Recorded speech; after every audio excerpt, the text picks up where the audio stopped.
కరీంనగర్ జిల్లా వ్యాప్తంగా viral fevers విజృంభిస్తున్నాయి. Dengue, typhoid తో పాటు మలేరియా కేసులు నమోదవుతున్నాయి. వర్షాలతో వాతావరణంలో వచ్చిన మార్పులు, పరిసరాల అపరిశుభ్రత, దోమలు వంటి కారణాలతో విషజ్వరాల బారిన పడుతున్న వారి సంఖ్య క్రమంగా పెరుగుతోంది. దీంతో కరీంనగర్ జిల్లా హాస్పిటల్ జ్వర పీడితులతో రద్దీగా మారింది. జూలై నెలలో 140 డెంగ్యూ కేసులు నమోదు కాగా 200 మంది డెంగ్యూ అనుమానిత లక్షణాలతో హాస్పిటల్లో చేరారు. ఇక కరీంనగర్ జిల్లాలో వైరల్ ఫీవర్స్ పై మరిన్ని డీటెయిల్స్ వెంకటేష్ అందిస్తారు.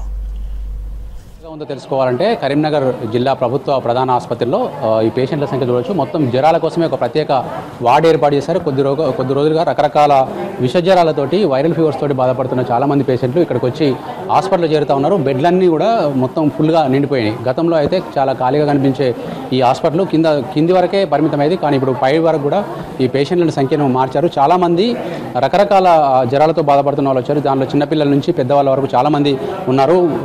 ఎట్లాంటి జ్వరాలతో బాధపడుతున్నారు కొంతమంది పేషెంట్లు కూడా మాట్లాడుతున్నాం. అమ్మ, ఏమైంది? జ్వరం బాగున్నది. 3-4 రోజులే. ఏమన్నారు డాక్టర్లు? డాక్టర్ ఇంకే రాలే, చూడాలి. ఇప్పుడన్నా మరి చూస్తుందో చూడదు. ఏమైంది? ఏ ఊరు మీది? పత్తిపాక. ఏంది అట్లా దోమలు గీమలు బాగున్నాయి వాడా? ఏమి లేవు కానీ ఇక జ్వరం బాగా వస్తుంది. జ్వరం కప్పుడు ఇవాళకి 3 రోజులే. ఓకే, ఏమైంది? నీకు ఏమనిపిస్తుంది? నాకు పానం సరిగా అనిపించలేదు. ఏం పని చేస్తావు నువ్వు? సుతారు పని చేస్తా. ఎన్ని రోజులు జ్వరం రావటి? 2 రోజులు సార్. ఎట్లా నీకు జ్వరంతో పాటు ఇంకేమున్నాయి? కాళ్ళ నొప్పులు, తలనొప్పులు? ఈ కాళ్ళు కొంతని తరగా నొత్తుంది, కూర్చుండలేదు. ప్రైవేట్ హాస్పిటల్ పోయినా? అక్కడే ఉన్నా. అక్కడ ఒక సూది వేసారు, నాతను కాదన్నారు.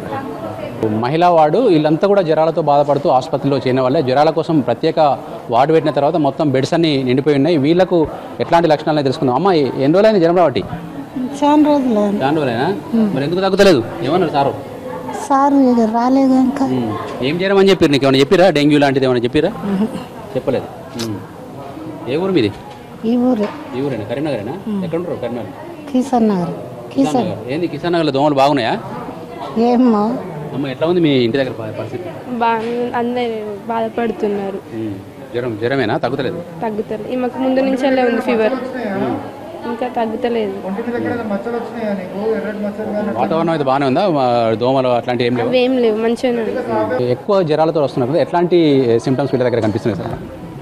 Fever, body pains, cold, cough ఇవే ఎక్కువ ఉన్నాయండి. ఇప్పటికైతే డెంగ్యూలు ఇవే ఎక్కువ వస్తున్నాయి. ఇప్పుడు వీళ్ళకి ఇక్కడికి వచ్చిన తర్వాత ఎన్ని రోజులలో క్యూర్ చేసి పంపిస్తున్నారు సార్ దాదాపుగా? అంటే మనకి సిమ్టమాటిక్ బట్టే ఉంటుంది కదండి, సిమ్టమ్స్ బట్టే ఉంటుంది కదా. ఫీవర్ తగ్గింది అని అంటే బాడీ పెయిన్స్ అవి తగ్గడానికి టైం పడుతుంది కాబట్టి ఫీవర్ తగ్గి ప్లేట్లెట్స్ అవి మంచిగా ఉంటే డిశ్చార్జ్ చేస్తుంది. దాంతో ప్లేట్లెట్ తగ్గిన వాళ్ళు వస్తున్నారు. వచ్చినాక తగ్గే వాళ్ళు ఉంటే తగ్గిన వాళ్ళు వస్తున్నారు, వాళ్ళని ఉంచుతున్నాము. మిగతా ఫీవర్ తగ్గేంత వరకు ఉంచుతున్నాము.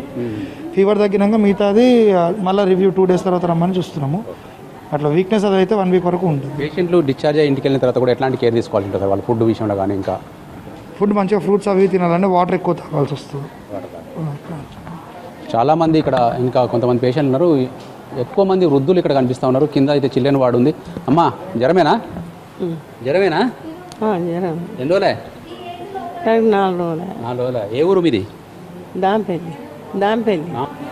ఇట్లా చాలామంది అయితే డాక్టర్ గారు చెప్తున్నారు ప్లేట్లెట్స్ సంఖ్య తగ్గడం, తర్వాత డెంగీ లక్షణాలతో చాలామంది వస్తున్నారు అనేది చెప్తా ఉన్నారు. ఇటీవల ఈ కేసులు చాలా పెరిగినాయి. డెంగీ జ్వరం ప్రధానంగా రావడానికి నీళ్ళలో పెరిగే దోమ ప్రధాన కారణం. ఇంటి చుట్టుపక్కల కూడా పరిసరాలలో ఎక్కడైనా నీటి గుంతలన్నా, తర్వాత ఇంట్లో కూలర్ల దగ్గర నీళ్లు దోమలు పెరిగినా కూడా అవి పగటిపూట కుట్టినప్పుడు డెంగ్యూ జ్వరం వస్తుంది. డెంగ్యూతో పాటు రకరకాల ఫీవర్స్తో బాధపడుతున్న పేషెంట్ల సంఖ్య కరీంనగర్ జిల్లాలో పెరిగింది. ఆసుపత్రిలో ఇప్పటికే పేషెంట్ల సంఖ్య రోజుకు పెరుగుతుంది. దాదాపు 1100 మంది దాకా ఓపీ వస్తుందని చెప్పి వైద్యులు చెప్తా ఉన్నారు.